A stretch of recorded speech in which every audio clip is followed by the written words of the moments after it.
Karibu kwenye channel yetu ya Mustz Tech. Kama ni mara kwa kwanza unaingia kwenye channel yetu, hakikisha unabonyeza button ya kusubscribe. Sasa kama wewe ni mwanafunzi wa form 4, form 6 ama mtu unayetarajia kwenda chuo, hakikisha video hii haikupiti, mara ni muhimu sana kwako. Sasa leo nimekuletea kozi 7 ambazo unaweza ukasoma na ukapata majibu kwa haraka, yani ukapata opportunities ama ukaajiriwa kwa haraka nchini Tanzania. Kozi ya kwanza ambayo unaweza kwenda kusoma chuo na ukapata kazi kwa haraka ni computer science. Computer science ni kozi ya mzizi wa teknolojia, yani teknolojia yote imelala hapo. Hapo utajifunza nini? Utajifunza programming, Java, Python, HTML na kadhalika. Pia utajifunza data structure. Utajifunza operating system na artificial intelligence pamoja na databases na software development. Hii inawafaa watu wanaopenda logic, watu wenye uvumilivu wa coding. Kama wewe sio mvumilivu, hii haikufai, inabidi uwe mvumilivu. Yaani inawafaa watu wanaopenda kujenga kitu kuanzia chini kwenda juu. Na fursa zake za ajira nchini Tanzania, unaweza ukaajiriwa kwenye makampuni ya software developer, data scientist, AI engineering, system analyst na researchers mbalimbali.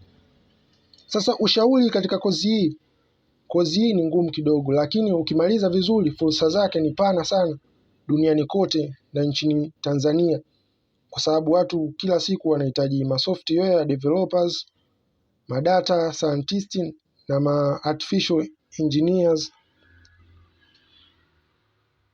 Na kozi namba 2 ni information technology, IT. Information technology ni kozi ambayo imejikita zaidi kwenye matumizi ya teknolojia kwenye biashara na taasisi. Hapo utajifunza computer networks, utajifunza system administration, hardware and software maintenance, IT support na basic programming. Hii inawafaa watu ambao wanapenda vitendo kuliko theory na wanaopenda kusaidia watu, yani support. Wanaopenda mitandao ya kompyuta, na fursa zake nchini Tanzania zipo nyingi. Unaweza kuwa IT officer, network administrators, system administrator na technical support. Ushauri tu katika kozi hii ya IT, ni rahisi kuajirika nchini Tanzania, hasa kwenye mashirika na ofisi mbalimbali. So kozi ya 3 ambayo unaweza kwenda kusoma ni cyber security. Cyber security ni kozi inayolinda mifumo ya data na mitandao dhidi ya mashambulizi. Hapo kwenye cyber security utajifunza nini? Utajifunza network security, ethical hacking, utajifunza risk management na digital forensics. So kama unapenda cyber security, hii inafaa watu zaidi wanaopenda security, wanaopenda kuchunguza matatizo na wenye akili ya uchambuzi. Fursa za ajira nchini Tanzania zipo nyingi katika kozi hii ya cyber security. Unaweza kuwa cyber security analyst, ethical hacker, security consultant na kazi nyingine nyingi. Ushauri tu katika kozi hii, cyber security ina demand kubwa, lakini inahitajika kujifunza extra. Yaani itakuhitaji wewe uwe na nguvu ya ziada kujifunza online na sehemu nyingine popote, ili uwe na uwezo ambao utakusaidia wewe kupata kazi kwa haraka. Lazima uwe na kipaji hapo. Kozi namba 4 ni data science ama data analysis. Hii ni kozi inayohusika na kuchambua data ili kusaidia maamuzi. Sasa hapa utajifunza nini? Hapa utajifunza Python, utajifunza machine learning, utajifunza data visualization na utajifunza big data. So katika kozi hii inawafaa sana watu wanaopenda numbers na watu wenye akili ya uchambuzi, wanaopenda business plus tech. Sasa kozi hiyo ya data science ama data analyst ina fursa nyingi nchini Tanzania. Fursa yake ya kwanza, unaweza kuajiriwa kuwa data analyst, data scientist na business analyst. Ushauri tu katika kozi hii. Kozi hii inalipa vizuri sana nchini Tanzania, hasa ukiwa na skills halisi. Kozi namba 5 ni software engineering. Software engineering ni kozi ya kutengeneza system, apps and website za kitaalamu. So ukijifunza software engineering utajifunza software development, programming, web plus mobile apps, testing and project management. Inawafaa watu wanaopenda coding, wanaopenda kutengeneza bidhaa, wanaopenda freelancing. Fursa za ajira nchini Tanzania, unaweza kuwa software engineer, web developer, mobile app developer na freelancer. Ushauri katika kozi hii. Kozi hii ni nzuri kwa mtu anayetaka kuajiriwa.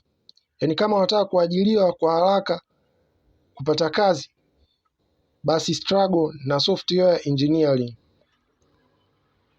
So kozi namba 6 ambayo unaweza kwenda kusomea chuo ni kozi ya computer networking.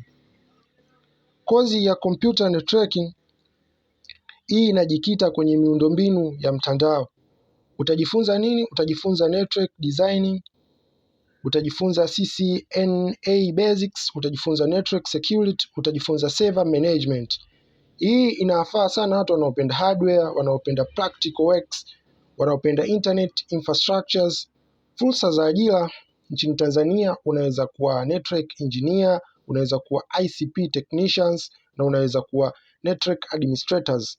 Ushauri tu katika kozi hii, inabidi uwe na certificates kama CCN zinazoongeza thamani juu yako ili kuajiriwa. So kozi ya 7 naenda kukuletea ambayo unaweza kwenda kuiapply chuo ni computer engineering. Hii ina mchanganyiko wa computer na electronics. Sasa hapa inabidi ujue physics na maths. Hapo utaenda kujifunza hardware designing, utaenda kujifunza microprocessors na network basics. Hii inafaa kina nani? Inafaa watu wanaopenda hardware, wanaopenda electronics na wanaopenda kujenga vifaa. Fursa za ajira nchini Tanzania, unaweza kuwa hardware engineer, unaweza kuwa technicians mkubwa tu nchini Tanzania, ama ukaajiriwa nje ya nchi. Ushauri tu, inabidi ujue sana maths plus physics. Kama wewe hujui maths, hapa usiingie, utapotea. Ushauri ambao wa mwisho naenda kuwapa ni wa muhimu sana. Ukienda chuo kitakupa msingi, lakini skills ndo zitakupa pesa. Inabidi upractice kila siku, ujifunze online, ufanye projects, utafute entrepreneurship mapema ili kuja kupata kazi sehemu mbalimbali. Sasa kama umependa video yetu hii, usisahau kusubscribe, kulike ama kucomment. Tutakutana tena katika video nyingine.